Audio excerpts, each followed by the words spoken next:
Piles जो होती है वो होती तो हमारे पेट की वजह से ही। अगर हमारा पेट बहुत ज़्यादा ख़राब होता है, डाइजेशन हम लोग का ठीक नहीं होता है, तो ये समस्या हमारी बढ़ती है। तो ये जो गोलियां हैं, इन गोलियों को खाने से ठीक हो जाएगा? इससे तो कॉन्स्टिपेशन ठीक होता है। अच्छा। एक ना पेट के अंदर जितनी भी इन्फेक्शन है ये उसको ख़त्म कर अच्छा। देता है।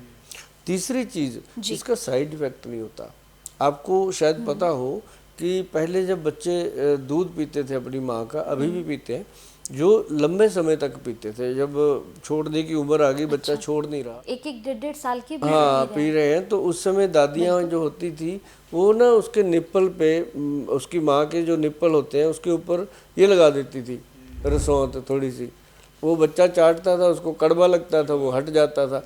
वो इसलिए लगाती थी, उसका नुकसान भी नहीं, बच्चे के पेट को फ़ायदा भी होगा। तो बोले एक पंथ दो काज। तो ये जो चीज़ है ये फ़ायदा करती है। और दूसरी बात, ये रोग अगर पैदा होने के दो कारण मैंने बताए, पित्त और कफ का दोष ज़्यादा हो जाए, वात का रोग ज़्यादा हो जाए। लेकिन ज़्यादा क्या होता है कि जब हम विपरीत आहार खाते रहते हैं। लेकिन गोयल साहब, जब हमारा जो खान पान होता है वही ठीक ना हो, अगर हम विरुद्ध आहार खाते हैं, फिर विरुद्ध आहार कोई भी खाते हैं तो उससे भी ये पैदा होता है। उससे क्या होता है कि कॉन्स्टिपेशन बनता है। अच्छा, मैक्सिमम जो बवासीर के रोगी हैं उनको कब्ज होती है। अगर उनका कब्ज दूर कर दिया जाए तो बवासीर अपने आप नॉर्मल।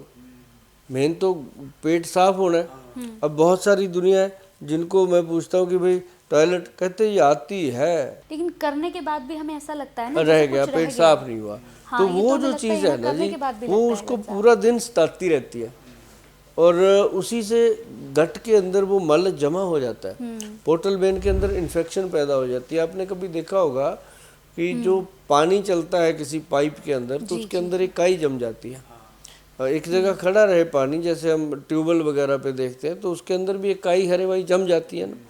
तो वही है कि जब ये हमारे फूड पाइप में जम जाता है, जमा हो जाता है वायरस, तो वो उसके अंदर जब भी आप कुछ खाओगे या तो जलन होगी, एसिडिटी होगी, कुछ भी होगा, तो उसको शांत करना बहुत ज़रूरी है, उस पाइप को साफ करना। अब उसके लिए काम आता है त्रिफला। जो त्रिफला है वो बवासीर के रोगी के लिए तो वरदान है, वरदान है। क्या है कि त्रिफला हो 1, 2 और 4 की रेशो का। हरद, बहेड़ा और आंवला। 1 हरड़, 2 बहेड़ा और 4 आंवला, ये एक रेशो है। अगर इस रेशो में आप त्रिफला बना लेते हो, आप बनाना भाई, 100 ग्राम हरड़, 200 ग्राम बहेड़ा और 400 ग्राम आंवला घर पे लाइए। उसको ला के अच्छे से पानी में वॉश वूश करके सुखा के, उसके बाद उसको सुखा के फिर उसको कूट के छान के उसको पाउडर बना लीजिए। अच्छा। तो वो बनेगा असली त्रिफला।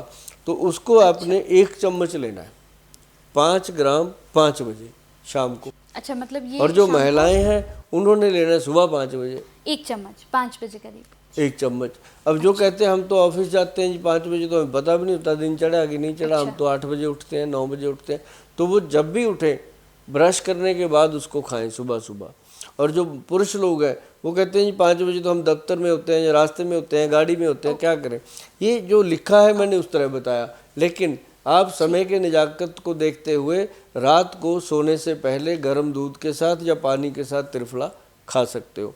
तो उससे क्या होगा, ये पेट को सफाई करता है और आंतड़ियों के अंदर जमा हुआ जो मल होता है उसको ऐसे खरुच के, जैसे हम ब्रश के साथ बॉटल को वॉश करते हैं, ऐसे खरोच के उसको निकालता है। और आप देखते हैं कि अगर हमें जो 2 या 3 महीने तक इसको खा लिया त्रिफला पाउडर को, तो वो मतलब एक तरह से पूरा साफ हो जाता है। हाँ, मतलब पूरा डिटॉक्स हो जाएगा ना एक तरह से। हाँ, और इसके साथ अगर थोड़ा सा कलौंजी मिला दिया जाए तो ये बनता है त्रिफला अमृत जी।